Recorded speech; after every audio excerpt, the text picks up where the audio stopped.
Bonjour amis téléspectateurs de la Voix Sainte Télévision. Bienvenue à votre émission dénommée Transformation, votre émission de témoignage sur votre chaîne préférée. Dans le livre de Actes des Apôtres au chapitre 1, le verset 8, il est écrit, et je cite, « Mais vous recevrez une puissance, le Saint-Esprit, survenant sur vous, et vous serez mes témoins à Jérusalem, dans toute la Judée, dans toute la Samarie et jusqu'aux extrémités de la terre. » Cette parole a été donnée par notre Seigneur et Sauveur Jésus-Christ. Elle est toujours d'actualité parce que nous recevrons aujourd'hui sur le plateau de transformation un grand homme de Dieu et son témoignage est dénommé de Touba à Washington.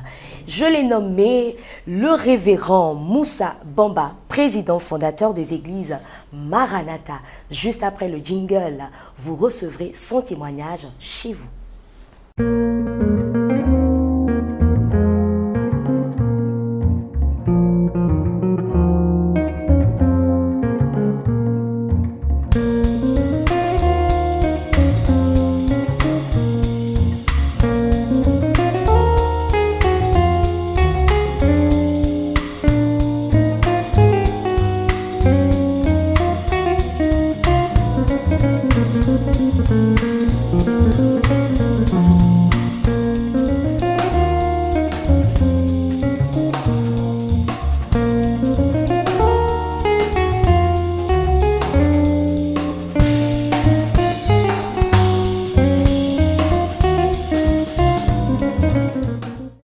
Bonjour encore à ceux qui viennent de nous prendre en marche. Là, je suis sur le plateau avec le révérend Bamba Moussa. Shalom, homme de Dieu. Shalom, soyez bénis au nom de Jésus. Amen. Merci d'avoir accepté notre invitation pour ce numéro de transformation. Le merci est plutôt à vous pour l'opportunité que vous m'offrez de m'adresser aux enfants de Dieu et fortifier aussi la foi des autres. Amen. Alors, quand on entend le nom Moussa Bamba, ça prêterait à une autre religion, mais il y a beaucoup de choses qui se sont passées parce qu'aujourd'hui, on a pu intituler le témoignage de Touba à Washington. Alors, nous voulons savoir comment est-ce que ça a commencé. Soyez bénis. Effectivement, mon nom Moussa Bamba, j'ai préféré le garder juste pour réveiller la curiosité de ceux qui voudraient en savoir davantage. Et je suis originaire de Touba, plus précisément Fungbesso, dans le département de Touba. Et mon père était imam de ce village. Le père de ma mère était aussi imam. Mon grand-père était imam. Nous sommes une famille alliée à Samori Touré. D'accord. Nous avons un pacte avec l'islam. Et malheureusement, ce pacte a été violé par votre serviteur qui est sur le plateau. Par la grâce de Dieu. Par la grâce de Dieu. Alors, comment cela s'est fait? Après avoir essuyé des échecs répétés en classe de CM2, dans les années 82-83, j'ai entendu la voix de Dieu qui me dit de quitter le village et que Dieu me bénirait si je quitte le village. La personne qui m'a parlé m'a dit qu'il s'appelle Issa. Mais je ne sais rien de Issa. Je n'ai jamais entendu parler de lui auparavant. Et je sais que ma soeur, ma demi-sœur, m'avait fait don d'un recueil d'histoire biblique, ce qui était d'ailleurs assez bizarre pour un musulman d'offrir un livre chrétien à un membre de la famille. Et j'ai quitté le village en 83 par Sokoma. Pour ceux qui se rappellent encore de l'Ouest, ils savent que c'était le tout premier car de transport. J'arrive à Abidjan sans connaître personne et sur conseil des personnes que j'avais approchées à la gare, j'ai été conduit dans une paroisse du Christianisme céleste à la Rivera Bonoumen. D'accord. Voilà. Et c'est là que j'ai commencé à m'habituer à la parole de Dieu, qui est la Bible. Un an après, on a commencé à me programmer pour prêcher. Voilà. J'ai même été au Nigeria. Voilà, au Nigeria, à Imeko. Qu'est-ce que vous étiez... Imeko pour aller prendre l'onction à l'époque au christianisme, pour vous dire que j'étais réellement intégré au christianisme céleste. D'accord, d'accord. Et j'ai commencé à prêcher, à être programmé, à diriger et à prêcher. Et une nuit, le Seigneur m'a fait la grâce de le rencontrer. La personne qui m'a dit au village de quitter et que Dieu me bénirait est venue maintenant décliner son identité vraie. Je l'ai vu, je priais dans le pavé et c'est moi qui étais au programme ce dimanche-là. C'est la nuit du samedi à dimanche. Il m'a dit, je prêcherai sur Matthieu 24 parce qu'il a beaucoup de choses qu'il veut annoncer pour délivrer plusieurs de ses enfants qui sont dans cette paroisse.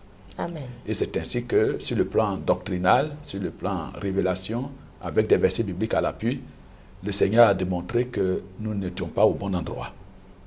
Le propriétaire du local, M. Adio Babri Alexandre, a donné sa vie à Jésus ce jour-là. Amen. Plusieurs enfants de Dieu, dont certains sont des pasteurs aujourd'hui, ont donné leur vie à Jésus.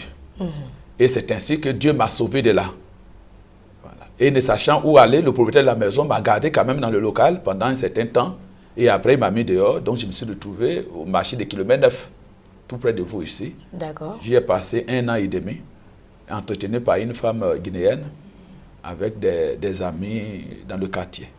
Après les 1 an et demi, le Seigneur, par la grâce de Dieu, j'ai réintégré ma famille à Yopougon. Et c'est là que la vie de Dieu a commencé. J'ai passé aux Assemblées de Dieu, l'église Nazarien, et ensuite communauté des frères chrétiens, où j'ai rencontré le pasteur Dupakaï, mon père spirituel, qui a fait ma délivrance pendant 3 ans. Wow. Et j'ai commencé à servir Dieu. Ça a été long, hein? Ça a été très long. Moment de délivrance. Parce qu'il faut dire quand même que vaut mieux être bien délivré que d'être délivré à moitié. Tout à fait. Parce que quand on n'est pas délivré, on ne peut pas mieux servir Dieu. Quand on n'est pas délivré, on n'est pas brisé. Et quand on n'est pas brisé, on va briser les autres dans le ministère. Franchement. Le brisement précède le service de Dieu parmi les hommes. Amen. Si on n'est pas brisé, on ne peut pas servir Dieu parmi les hommes. Alors, juste après les 3 ans, commence une nouvelle vie encore. Oui. Parce que là, vous êtes une nouvelle personne. Toutes les choses anciennes sont passées. Oui. J'ai expérimenté la grâce de Dieu en ce temps-là. Et j'ai été rejeté par mon père qui a fait mes funérailles. Cérémonie d'enterrement, cérémonie de 7e jour, cérémonie de 40e jour. Pour ceux qui connaissent le Nord, les musulmans, dans leur culture, ils savent que c'est comme ça. Il y a un livre qu'on appelle le Kitabou. Il a prononcé ses serments, ses paroles, pour dire qu'il me déclare mort. Et il a enterré ce Kitabou dans la tombe qui m'était destinée. Ça a été vraiment douloureux pour vous? Très douloureux parce que ma mère en a souffert. Elle a été divorcée, renvoyée du foyer à cause de ma conversion. Mes petits frères rejetés, ma famille tout entière refoulée. Nous étions la risée de tout le monde. Et à ce niveau-là, vous n'avez pas regretté votre conversion? Non, je n'ai pas regretté parce que pour moi, c'était à une étape de non-retour. J'étais convaincu que Jésus est réellement le Sauveur. Amen. Oui, j'étais réellement convaincu et personne ne pouvait détruire cette conviction en moi. C'est pour ça que je dis que la conversion, c'est d'abord une question de conviction. Quand on n'est pas convaincu d'une chose, on risque de se laisser convaincre par autre personne. Tout à fait. Pour moi, personne ne pouvait détruire ma croyance. Et juste là, après, qu'est-ce qui s'est passé? Après cette étape-là, en 90, c'était l'année blanche ici, l'année difficile politiquement. C'était le temps des révolutions et de toutes les révolutions en Afrique d'ailleurs. J'ai été conduit par le Saint-Esprit au village pour me réconcilier avec mon père. Ça n'a pas été facile. Il m'a tiré dessus avec son fusil. J'ai encore les traces, les cicatrices. Wow. C'est 2 mois après qu'il a accepté finalement de me pardonner. Et nous avons parlé religion, foi chrétienne et foi islamique. Et à la fin, il dit, je comprends que tu n'es pas perdu et que tu connais Dieu comme cela avait été prophétisé sur ta vie à ta naissance. Pour dire que tu seras un grand homme de connaissance de Dieu. Mais lui, il avait pensé que je serais un imam après lui. Un très grand imam. Un très grand imam, parce que j'étais très très sensible aux choses de Dieu. Et à la fin, il a dit, je te bénis. Va continuer ce que tu as à faire. Amen. Quand le village a appris qu'il s'est réconcilié avec moi, mon père a été empoisonné. Ouh là là. Il est mort pour avoir accepté de se réconcilier avec moi. Pour la cause du Seigneur. Pour la cause du Seigneur. Mais jusque-là, vous n'avez pas encore relâché. Non, je Cela suis vous a toujours poussé. authentiquement chrétien. Et pour moi, je voulais prouver que je ne me suis pas égaré. Parce que vous savez, la vie chrétienne, il faut savoir ce que tu recherches. Il y a des ambitieux qui arrivent dans la foi et qui dévient. Moi, je n'étais pas ambitieux. J'étais un homme de vision. Parce que l'ambition est charnelle. La vision est spirituelle. Moi, j'avais une vision. Cette vision, c'est quoi? C'est de servir Christ. Amen. Où qu'il m'envoie, quel que soit le mode de vie qu'il m'impose, j'étais prêt à tout. Puisque ma vie ne valait plus rien. Mon oncle, qui était juge à l'époque, a envoyé des gens pour m'assassiner au marché de kilomètres 9, où j'ai fait 1 an et 6 mois, 1 an et demi, entretenu par une femme guinéenne à l'époque. J'ai parti à l'école. Et quand ils sont arrivés, ils ont dit, mais lui, on ne peut plus le tuer, il est déjà mort. Regardez comment il est maigre. Je mangeais à peine. Mais tout ceci, malgré ces épreuves et ces difficultés, le nom de Jésus était toujours dans ma bouche. Amen. Et sa vie était toujours dans mon cœur. Amen. On peut souffrir et glorifier Dieu. On peut être éprouvé et ne pas changer de conviction. La souffrance, c'est un bonus, c'est un booster pour le chrétien pour te rapprocher davantage du Seigneur et pour expérimenter sa fidélité. Amen. Et comme je l'ai dit, Dieu est fidèle. Tout chrétien doit savoir que Dieu est fidèle. Amen. Et là, juste après, qu'est-ce qui s'est passé? Parce que vous n'êtes pas resté en Côte d'Ivoire. Non, je ne suis pas resté en Côte d'Ivoire. Après toutes ces étapes, comme je le dis, j'ai expérimenté la vie de Dieu. Et j'avais une vision, servir Dieu, pas des ambitions. L'ambition, c'est quoi? Je viens à l'église, il faut que je me marie. Ça, c'est une ambition. Tout à fait. Il faut que j'aie une voiture comme les autres. C'est une ambition. Mais il faut que je serve Dieu. C'est une vision. Il faut que je serve Dieu dans les 5 ministères. C'est une vision. Il faut que je sois un pilier dans mon église. C'est une vision. Toute autre chose ne sont que des privilèges de l'évangile. Moi, je me suis attaché aux conséquences de l'évangile. Et un jour, pendant que je marchais, exténué par la fatigue et la soif, j'ai sonné à une porte au deux plateaux, à côté du maquis, le Bogolan, le restaurant Le Bogolan à l'époque. Il y avait un naturothérapeute qui était là du nom de Amamogib, à qui j'ai demandé de l'eau. Et en me servant l'eau, il a vu la Bible avec moi. Il dit, mais tu es chrétien? J'ai dit, oui, je suis chrétien. Il dit, mais est-ce que tu peux accepter de venir prier pour les gens que je reçois ici? Il dit, il n'y a pas de problème. Il m'a donné 25 000 francs. C'était la première fois que j'ai un billet rouge dans ma main. C'était une forte somme à l'époque. C'était une très forte somme. Les chaussures que j'avais été déchirées, soudées par du fer, parce que c'était des tapettes. Et le monsieur me voit dans cette tenue et puis il me dit de venir prier pour les... Je ne sais pas ce qu'il avait sur moi. Dans cet accoutrement-là, comment il peut me dire de venir là, dans une grande maison qu'il habitait à l'époque? L'Esprit de Dieu, on dira comme ça. Hein? Effectivement, mais quand je remarque bien, même les hommes de Dieu à l'époque, Jésus n'avait qu'une seule tenue.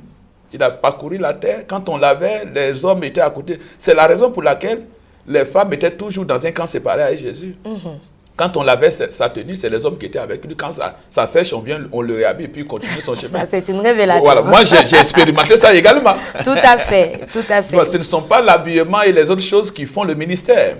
C'est la vie de Dieu. Et quand il y a la vie de Dieu, on l'expérimente. Et alors, ce monsieur qui m'a mis dans le taxi pour rejoindre Yopougon à l'époque, j'ai dit au taxi, descends-moi au carrefour de la vie. Il dit, mais on a payé pour Yopougon. Il dit, descends-moi, donne-moi le reste de l'argent. Depuis quand moi j'ai pris taxi ici. Et le matin, très tôt, je suis revenu au rendez-vous. Et il y a une dame pour qui je vais prier. Tout va commencer là. Il y a toujours une personne que Dieu a préparée pour faire le déclic dans votre vie. Amen. Comment arriver au jour favorable du Seigneur? C'est en restant fidèle à Dieu. On ne court pas derrière les gens, ne court pas derrière l'argent.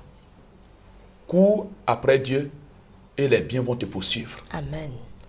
Et après avoir fini de prier pour cette dame qui était malade depuis 13 ans, arrivée chez elle, il paraît qu'elle a vomi du sang, des fils, des choses bizarres. Elle a été guérie après 13 ans.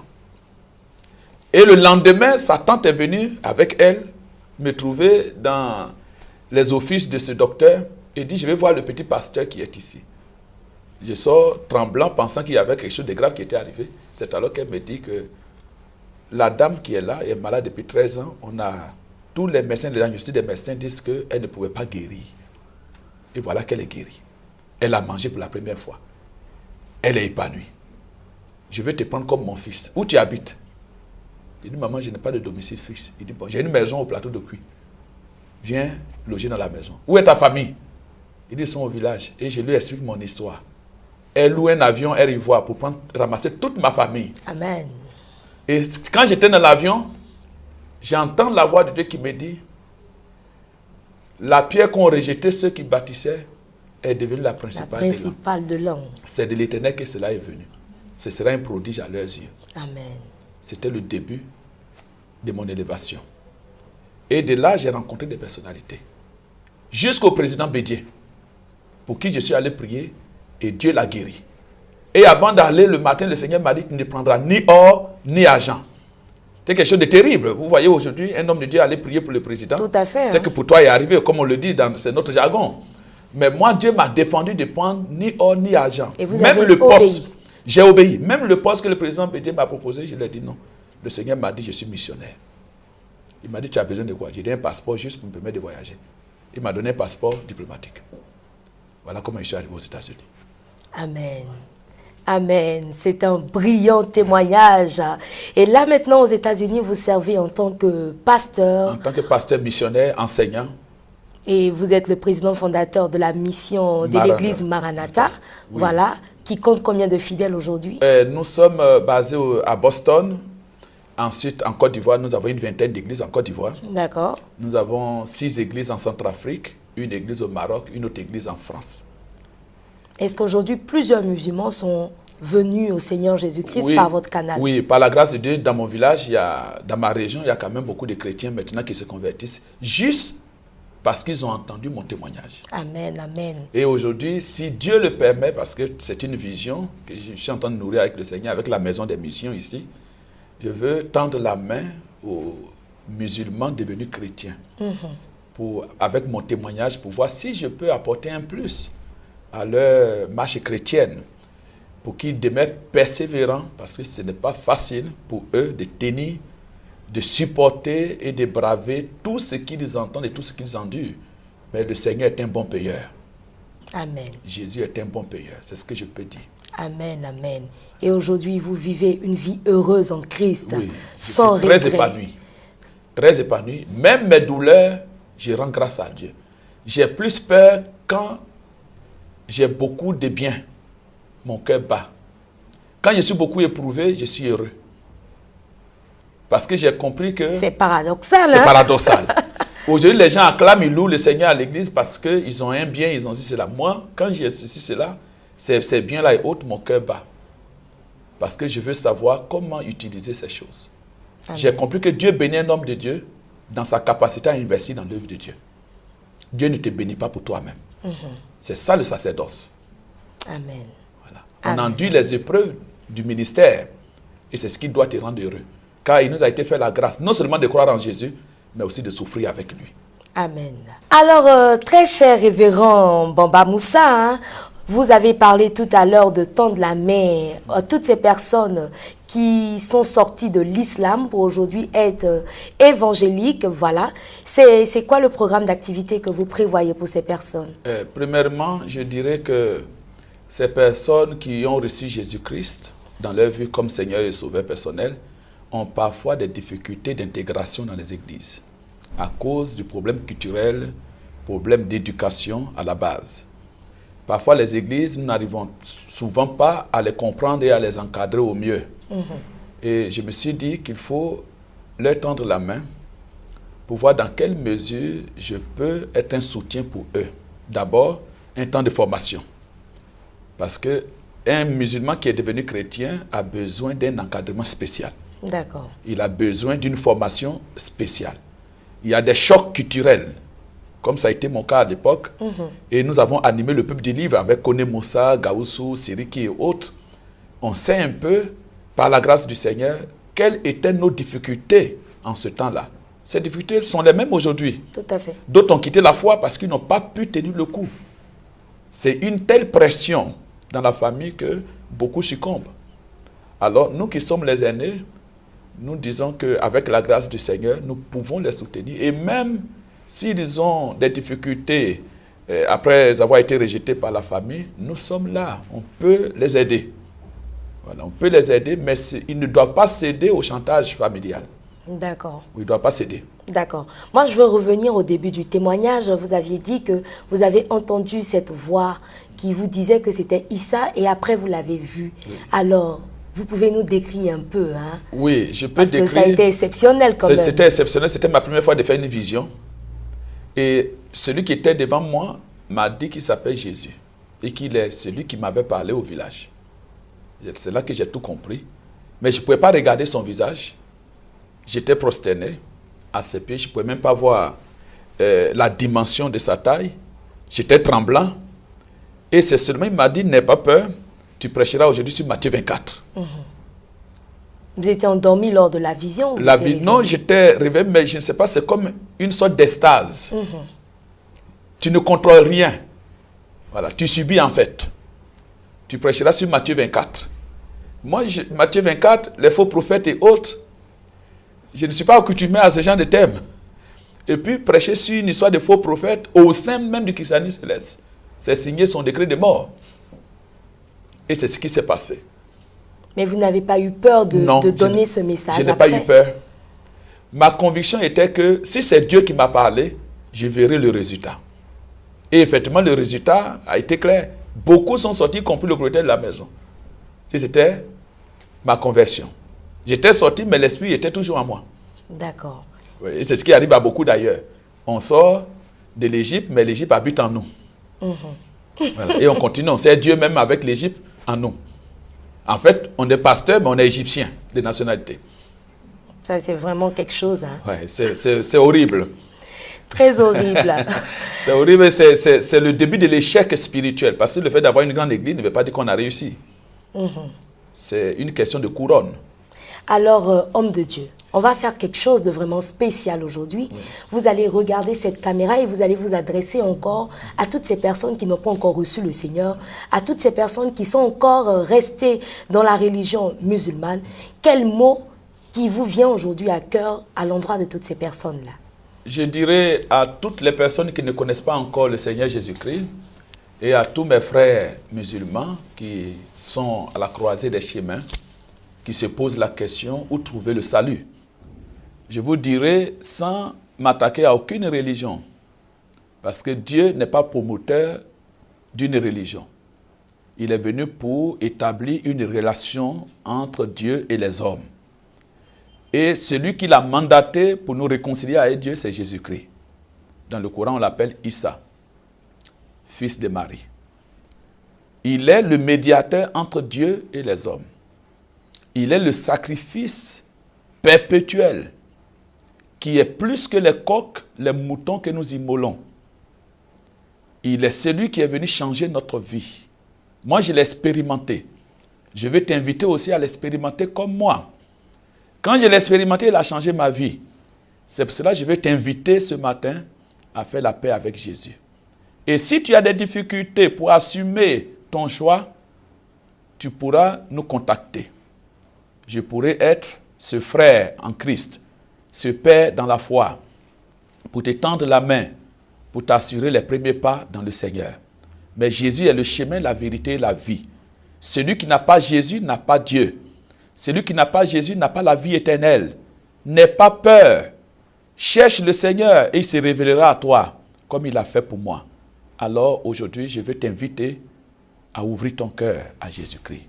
Et toi qui es déjà dans le Seigneur, qui aujourd'hui vit un temps de crise, parce que tu peux être en crise avec toi-même, comme Élie a été en crise avec lui-même, au point où il a demandé la mort.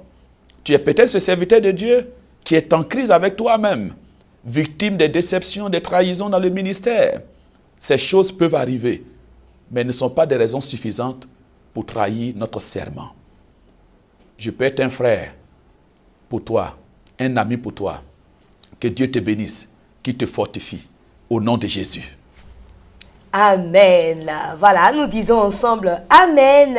Et ce mot de fin est également une prière. Alors toi qui nous regardes encore, qui n'a pas encore fait la paix avec le Seigneur, tu peux nous contacter au 00225 01 91 41 94. Ce numéro s'affiche au bas de l'écran. Nous serons très ravis de communiquer avec toi, d'échanger avec toi, de sorte à ce que tu puisses faire la paix avec le Seigneur Jésus-Christ. Transformation, c'est ici que nous terminons ce numéro 1 de la deuxième saison. Nous nous retrouvons la semaine prochaine pour un nouveau témoignage. Que Dieu nous bénisse. Shalom.